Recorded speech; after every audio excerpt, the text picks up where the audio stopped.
मुसलमानों को रोड पर लाकर क्यों मारा, बताओ आप क्यों मारा उनको? उनका जुर्म सिर्फ इतना ही था कि उनका मजहब इस्लाम था। उनका जुर्म सिर्फ इतना ही था कि उनका नाम मुसलमान था। इसलिए आपने रोड पर लाकर उनको खूब मारा, जनता को बिठाकर मारा। अरे मुझे तकलीफ इस बात की है कि पुलिस ने मारा, सरकार ने कहा पुलिस को मारने के लिए। मुझे तकलीफ इस बात की है कि जनता जो खड़ी हुई थी, उस जनता थालियां मार रही थी जब उन बच्चों को लठों से मारा जा रहा था। बताओ आप, ये क्या इंसानियत है? कितना अंधेरा फैल चुका है दिलों में कि बच्चों को रोड पर लाकर जब मार रहा है तो कम से कम उस जनता में से अगर कोई एक आदमी या एक महिला उठकर कहती कि इनको जेल को भिजाओ, इनको मारो मत। हमारे गुजरात में संविधान है, हमारे गुजरात में कोर्ट है, कानून है। यह जुल्म है उन बच्चों को रोड पर लाकर मारना। मैंने जब यह कहा कि मुसलमानों की इज्जत नहीं है, हमको बेइज्जत किया जा रहा है, तो पूरे मीडिया में इस तरह से बनाकर पेश किया गया कि असदुद्दीन ओवैसी किसी एक समुदाय के खिलाफ बोल रहा है। अगर मुसलमान की जगह एक दलित को मारते, एक आदिवासी को मारते, हमारे हिंदू भाई को मारते, एक ब्राह्मण को मारते, तब भी मैं इसी तरह से कहता, क्योंकि कानून को तोड़ने का काम सरकार का नहीं है। पुलिस जिसको चाहे लट लेकर नहीं मार सकती रोड पर लाकर। अगर ऐसा है तो फिर गुजरात की कोर्ट को बंद कर दो, पुलिस स्टेशन को बंद कर दो, आईपीसी सीआरपीसी को जला दो जनता के सामने लाकर, और बोल दो कि इंसाफ नहीं होगा, जुल्म ही होगा, जुल्म ही होगा। अगर इंसाफ होना चाहिए तो संविधान से देश चलना चाहिए। बताओ मेरे अजीज दोस्तों और बुजुर्गों, उन मासूम बच्चों के खिलाफ अगर किसी ने आवाज बुलंद की तो उसका नाम असदुद्दीन ओवैसी था। मैंने आवाज उठाई, पुकार पुकार कर कहा, और आज भी कह रहा हूं कि जिस सरकार ने उन बच्चों को मारा, आपके पास दिल नहीं है, आपके दिल में रहम नाम की कोई चीज नहीं है। मेरे अजीज दोस्तों और बुजुर्गों, ये लड़ाई मंदलिस की है। बच्चों को लाकर मारा और पीटा जाता है। मेरे अजीज दोस्तों और बुजुर्गों, अब आपसे अपील कर रहा हूं कि बिल्किस बानो का मसला, उसके खिलाफ हमने आवाज उठाई, बच्चों को मारा हमने आवाज उठाई।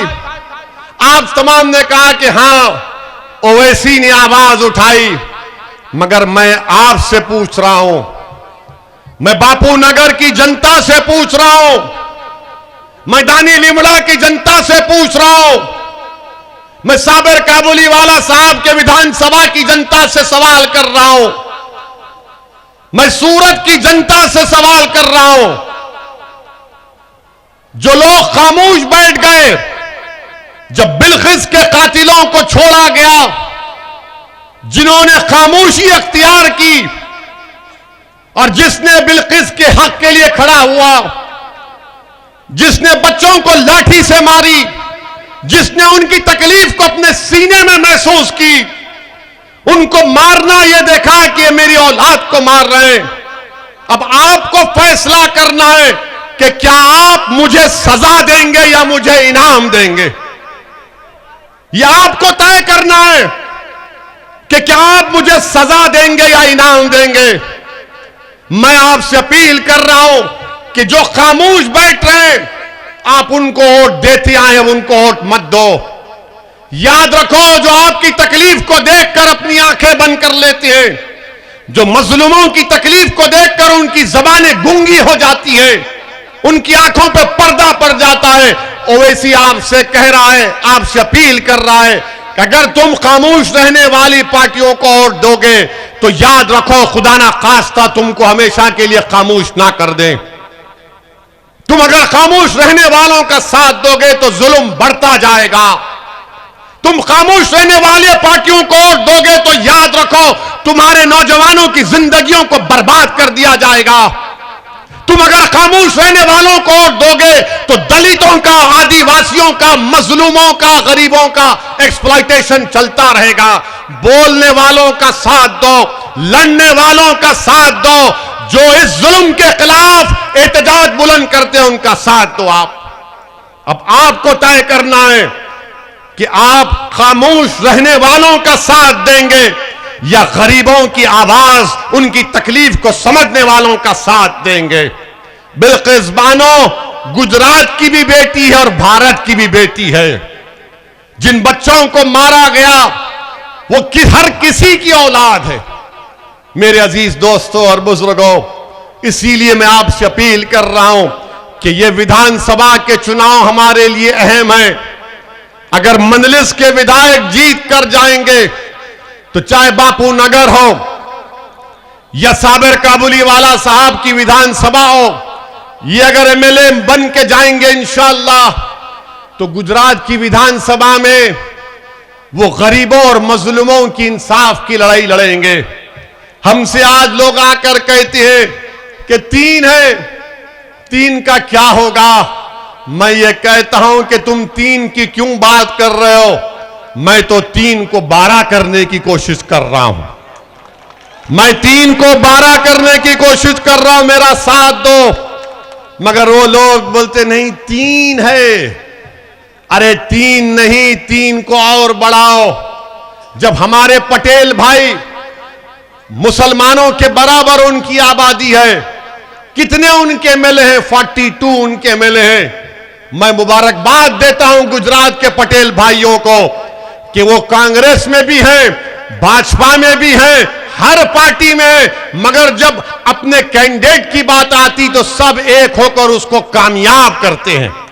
और हमारा मामला यह है 3 है, 3 का क्या होगा? मेरे भाई, ये गब्बर सिंह शोले पिक्चर के 3 है, ये समझे ना। तेरा क्या होगा कालिया? तुम 3 थे, हम तुमसे कह रहे हैं 3 नहीं 12 13 करेंगे इंशाअल्लाह ताला। मेरे नौजवानों, तुम ख्वाब देखना शुरू करो, तुम ऊंचे ख्वाब देखना शुरू करो और वो ख्वाब पूरे होंगे इंशाअल्लाह ताला। जो लोग छोटे छोटे चीजों को देखते हैं उनको कभी ऊंचाइयां नसीब नहीं आती। जो लोग ऊंचा ख्वाब देखते हैं अल्लाह उनको ऊंचाई पर लेकर जाता है। जो लोग मायूस होकर बैठ जाते, मुफलिसी उनका मुकद्दर बन जाता है। जो अपने ख्वाबों को पूरा रखने का हौसला रखते हैं, जो अपने ख्वाबों को पूरा रखने का अज़म रखते हैं, जो ख्वाबों को पूरा करने के लिए जिद्दोजहद करना चाहते हैं, जो अपने ख्वाबों को पूरा करने के लिए ये नहीं देखते कि मेरे पास दौलत नहीं है। याद रखो, दौलत सब कुछ नहीं है। सबसे बड़ी दौलत अगर है तो ईमान की दौलत है। सबसे बड़ी दौलत है तो ज़मीर की दौलत है। सबसे बड़ी दौलत है तो सच्चाई है। जिसके पास सच्चाई है अल्लाह उस सच्चाई रखने वाले को कामयाब करता है। तो मेरी आपसे अदबन गुजारिश है कि आप मेरी इन बातों पर गौर करिए, अपना एक एक वोट का सही इस्तेमाल करिए। डरने और घबराने की जरूरत नहीं है।